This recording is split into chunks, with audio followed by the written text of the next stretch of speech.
வணக்கம் ஜோய் நண்பர்களே. 2026 ஏப்ரல் மாத கிரக அமைப்புகளின்படி மீன ராசிக்கான பலன்கள். இந்த 2026ஆம் ஆண்டினுடைய ஆரம்ப பகுதிகள் இந்த கூட்டு கிரகத்தினுடைய ஆதிக்கம் அதிகமாக இருக்கும் அப்படின்னு ஏற்கனவே இந்த வருட பலன்கள் எல்லாத்துலையுமே சொல்லியிருந்தேன். அப்படி தான் இந்த கடந்த 2-3 மாதங்களாக இந்த கூட்டு கிரகங்களுடைய ஆதிக்கம் வலுப்பெற்ற நிலையில் உலகளாவிய விஷயங்கள் ரொம்பவுமே சலசலப்புகளுக்குள்ளே உள்ளாயிடுச்சு. அதுலேயும் இந்த மார்ச் மாதமானது கிரகண நிலைகள் இருந்ததுனால போர் மாதிரியான அச்சுறுத்தல்களும் இன்னும் மற்ற விஷயங்கள் கூட ஒரு இன்டெசிஷன் மேக்கிங் அப்படிங்கிற மாதிரி தான் இருந்துகிட்டு இருக்கு.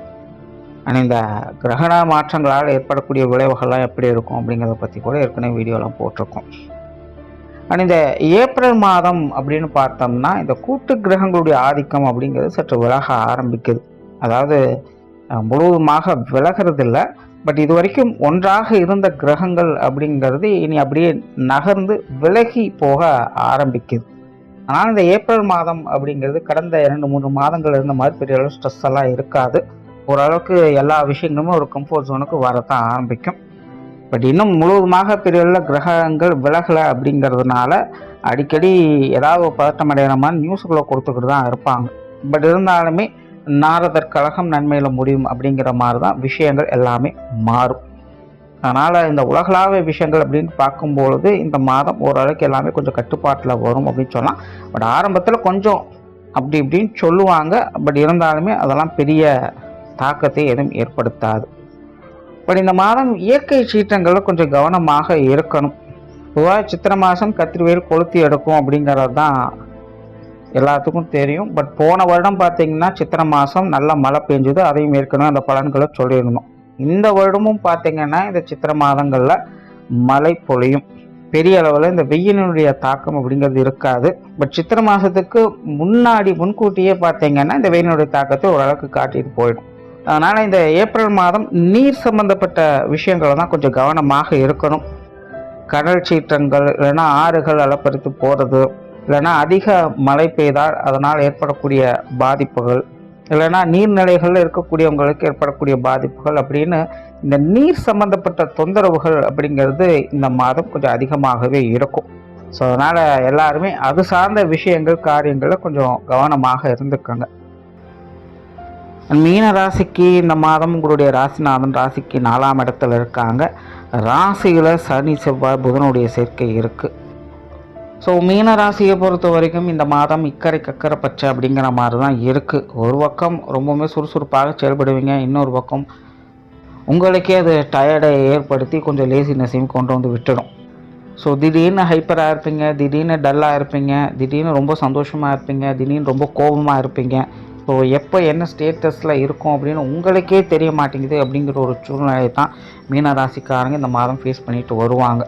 அண்ட் மீன ராசிக்காரங்க இந்த மாதம் பெரும்பாலும் உண்டு வேலை உண்டு இருக்கணும் அப்படின்னு தான் நினைப்பாங்க. ஆனால் இதுக்கு மற்றவங்க உடன்பட்டு வருவாங்களா அப்படிங்கிறது தெரியாது. நீங்கள் சும்மா இருந்தாலும் உங்களை தேடி வந்து வம்பு இழுக்கக்கூடியவங்களும் இருக்கத்தான் செய்வாங்க. ஸோ அந்த மாதிரியான நபர்கள்ட்டனா கொஞ்சம் பார்த்து இருந்துக்கங்க. அண்ட் மீன ராசியை பொறுத்த வரைக்கும் இந்த மாதம் எந்த ஒரு விஷயத்தையுமே முழுமையாக நம்ப வேண்டாம். அது நல்லதாக இருந்தாலும் சரி, கெட்டதாக இருந்தாலும் சரி, எல்லா காரியமும் கரெக்டாக முடிஞ்ச பிறகு அதை எல்லாத்தையும் ஏற்றுக்கொள்ளுங்க. முடியாத பட்சத்தில் இது இப்படி இருக்கும் அப்படி இருக்குன்னு ஒரு அனுமானத்தில் எந்த ஒரு விஷயத்திலும் செய்யாதீங்க. அண்ட் மற்றவங்களுடைய விஷயங்களையும் அப்படி தலையிடாதீங்க. அது உங்களுக்கு கொஞ்சம் சிக்கலையே கொண்டு வரும், அல்லது தேவையில்லாத தடை தாமதங்கள் அதிகம் பார்க்க வேண்டியதாக இருக்கும்.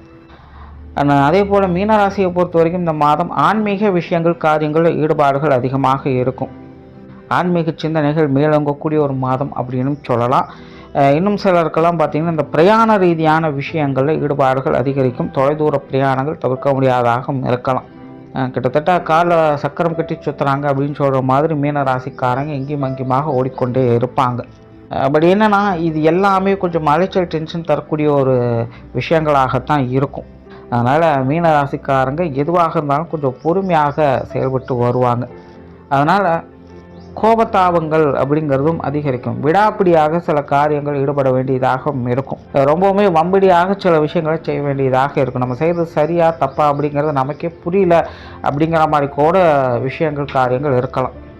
ஆனாலும் மீன ராசிக்காரங்க இந்த மிலிட்ரி ரூல்ஸ் மாதிரி ரொம்பவுமே பிடிவாதமாக தான் இருப்பாங்க. அதனால் மீன ராசிக்காரங்க இந்த மாதம் இந்த மாதிரியான கட்டுப்பாடுகள், கோபதாபங்கள், டென்ஷன் தரக்கூடிய விஷயங்கள்லாம் கொஞ்சம் நிதானமாக கையாளுங்க. உண்மையை கிளியராக சொல்லணுன்னா கிட்டத்தட்ட கண்ணை கட்டி காட்டில் விட்ட மாதிரி தான் இருக்கும். அதுவும் மாதத்தின் ஆரம்ப பகுதிகளெலாம் பார்த்திங்கன்னா உங்களுடைய மனம் ஒரு கண்ட்ரோல்லையே இருக்காது. உங்களுடைய பேச்சை நீங்களே கேட்க மாட்டீங்க அப்படின்னு சொல்கிற மாதிரி தான் இருக்கும். மாதத்தின் பிற்பகுதியில் இதெல்லாம் ஓரளவுக்கு கொஞ்சம் கண்ட்ரோலில் கொண்டு வந்துக்கலாம். பட் இருந்தாலும் இந்த மாதத்தை பொறுத்த வரைக்கும் மீன ராசிக்காரங்க மன சஞ்சலங்களும் மன குழப்பங்களும் அதிகமாக இருக்கும். ஆனாலும் காரியம் ஈட்டுவதில் அவங்க ஆர்வத்தோடு இருந்துட்டு வருவாங்க. அதனால் எல்லாம் எப்படி போய் எப்படி முடியும் அப்படிங்கிறதே புரியாத ஒரு குழப்பங்களாகத்தான் இருக்கும். ஸோ மீனராசிக்காரன் இந்த மாதம் கொஞ்சம் நிதானமாகவும் கவனமாகவும் செயல்பட முற்படுங்க. தொழில் வேலை உத்தியோகம் சம்மந்தப்பட்ட விஷயங்கள் ஓரளவுக்கு பரவாயில்ல. சிலர்லாம் புதிய விஷயங்களை நோக்கி நகர ஆரம்பிப்பீங்க. புதிய வேலை வாய்ப்புகள், தொழில் வாய்ப்புகள் போன்ற விஷயங்களும் ஓரளவுக்கு சாதகமாகவே இருக்குது. வெளியூர் மற்றும் வெளிநாடு சம்மந்தப்பட்ட விஷயங்களை கொஞ்சம் கவனமாக இருங்க. குறிப்பாக இது சார்ந்த பேச்சுவார்த்தைகளில் ரொம்பவுமே கவனம் தேவை. யாரோ ஏதோ சொல்கிறாங்க அப்படின்னு நினச்சிட்டு நீங்களே ஏதாவது செஞ்சுட்டு இருந்தீங்க அப்படின்னா அது சிக்கலை தான் கொடுக்கும். அதனால் மீனராசிக்காரங்க இது வெளியூர் வெளிநாடு சம்மந்தப்பட்ட விஷயம் கொஞ்சம் நிதானமாகவே செயல்படுங்க. பொருளாதாரம் சார்ந்த விஷயங்கள் மாதத்தின் முற்பகுதியில் கொஞ்சம் கடினமாகவே இருக்கும். மாதத்தின் பிற்பகுதியில் ஓரளவுக்கு எல்லா விஷயங்களும் சமாளிச்சலாம். பட் இந்த மாதம் மீனராசியை பொறுத்த வரைக்கும் இந்த காசு பண விஷயங்களில் அளவுக்கு அதிகமான ஈடுபாடுகளை காட்டவே செய்வாங்க. அது சார்ந்த தேடல்கள், காரியங்கள் அதிகமாகவே இருக்கும். ஸோ கொடுக்கல் வாங்கல் விஷயங்கள்லாம் கொஞ்சம் கவனம் என்பது தேவை. கடன் சம்மந்தப்பட்ட விஷயங்களும் முடிஞ்ச அளவுக்கு இந்த மாதம் தவிர்த்துக்கங்க. கொடுப்பதானம் சரி, வாங்குவதானம் சரி, மீனராசிக்காரங்களுக்கு இது கொஞ்சம் காரசாரமாகத்தான் இருக்கும். ஆகினால் அந்த பொருளாதார விஷயங்களில் மாதத்தின் ஆரம்பத்தில் கொஞ்சம் கவனமாக இருங்க. மாதத்தின் பிற்பகுதிகள் ஓரளவுக்கு நல்லா இருக்குது. சொத்து சுகங்கள், வாகன ரீதியான விஷயங்களும் கிட்டத்தட்ட அப்படி தான். ரொம்ப தேவையில்லாமல் எல்லா விஷயங்களும் இழுத்து தலைமையில் போட்டுக்காதீங்க. கொஞ்சம் நிதானமாக பொறுமையாகவே எதுவாக இருந்தாலும் டீல் பண்ணுங்கள். ஆனால் மீனராசிக்கு பொறுத்த வரைக்கும் இந்த சொத்து சுகங்கள் அசல் சம்மந்தப்பட்ட எந்த ஒரு விஷயங்களாக இருந்தாலும் ஈடுபாடுகள் அதிகரிக்கக்கூடிய ஒரு மாதம் தான். அது சார்ந்த துறைகள் இருக்கக்கூடியவங்கெல்லாம் பார்த்திங்கன்னா ரொம்பவே தீவிரமாக செயல்படக்கூடியவங்களாகவும் இருப்பாங்க. ஆனாலும் பெரும்பாலும் எல்லாமே அலைச்சல் தரக்கூடிய விஷயங்களாகத்தான் இருக்கும். அதனால் ரொம்ப பெரிய ரிஸ்கெல்லாம் இந்த விஷயங்களை எடுக்காதீங்க. இருக்கிற விஷயங்கள் இருக்கிறபடி பார்த்துட்டாலே பெரிய விஷயம்தான்.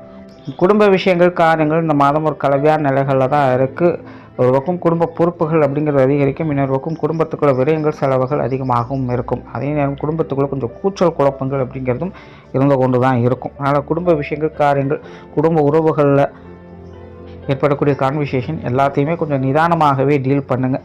ஏன்னா உங்களுக்கே தெரியாமல் நீங்கள் ஏதாவது ஒன்று சொல்லிவிடுவீங்க. அது மற்றவங்களுக்கு காயத்தை ஏற்படுத்தலாம். பட் அதெல்லாம் நீங்கள் தான் சொன்னீங்களா இல்லையா அப்படிங்கிறது உங்களுக்கே தெரியல அப்படிங்கிற மாதிரி தான் இருக்கும். அதனால் குடும்ப உறவுகிட்ட இந்த பேச்சுவார்த்தைகள்லாம் கொஞ்சம் கவனமாகவே இருங்க. திருமண அமைப்புகள், புத்திரவாக்கிய அமைப்புகள் சாதகமாகவே இருக்குது. உடல்நலம் சார்ந்த விஷயங்களையும் மீனராசிக்காரன் கொஞ்சம் கவனம் எடுத்துக்கங்க. உடல்நல விஷயங்கள் கொஞ்சம் தேவையில்லாத தொந்தரவுகள், அலைச்சல், சிரமங்கள் போன்ற விஷயங்கள் அதிகமாகவே இருக்கும். எப்போ ஏழரட்சணி ஆரம்பித்ததோ கண்டிப்பாக மீனராசிக்காரங்க எல்லாத்துக்கும் ஏதோ ஒரு வகையில் உடல்நலத்தில் சின்ன சின்ன சிக்கல்களையாவது கொடுத்துக்கிட்டே தான் இருக்கும். நாட்பட்ட வியாதிகள் அப்படிங்கிற மாதிரியெல்லாம் சில சங்கடங்களை ஏற்படுத்திக்கிட்டு இருக்கலாம். ஸோ இந்த மாதம் உடல்நலம் சார்ந்த விஷயங்களும் கொஞ்சம் கூடுதல் கவனம் எடுத்துக்கங்க. திடீர்னு உடம்பு மொத்தமாக களைச்சி விட்டுடும். உள்ளுக்குள்ளே என்ன நடக்குது ஏது நடக்குதுன்னே புரியாது. பயம் ஏற்பட்டுடும். தேவையில்லாத மருத்துவரம் அப்படிங்கிற மாதிரி கூட சில விஷயங்களை சொல்லலாம். எல்லாம் நல்லா தானே, திடீர்னு இப்படி ஆயிடுச்சு, கடைசி இப்படி போயிட்டு இப்படி வந்ததுக்கு எல்லாம் சரியாயிடுச்சு, 10 ரூபா செலவுடைய நேரம் போல இருக்குது அப்படின்னு நினச்சிக்க வேண்டியதாக தான் இருக்கும். ஆனால் உடல்நல விஷயங்களும் கொஞ்சம் கவனமாக இருக்குது. குறிப்பாக இந்த உஷ்ண ரீதியான தொந்தரவுகளில் கூடுதல் கவனம் என்பது தேவை. மாணவர்களுக்கு கல்வி வித்தை சம்பந்தப்பட்ட விஷயங்கள் அலைச்சலோடு ஆதாயம் இருக்குது. மாணவர்கள் காரியங்களில் கொஞ்சம் நிதானமாக செயல்பட்டு வாருங்க. மற்றபடி கல்வி வித்தைகளில் கிரக அமைப்புகள் உங்களுக்கு நல்ல நிலைகளில் தான் இருக்குது. ஸோ ஓவராலாக மீனராசியை பொறுத்த வரைக்கும் இந்த மாதம் முழுக்க ஒரு கலவையான கன்ஃபியூஷனான ஒரு மாதமாக தான் இருக்குது. மீனராசிக்காரங்க நிதானமாகவும் பொறுமையாகவும் செயல்பட வேண்டியது அவசியம். நன்றி, வணக்கம், வாழ்க வளமுடன்.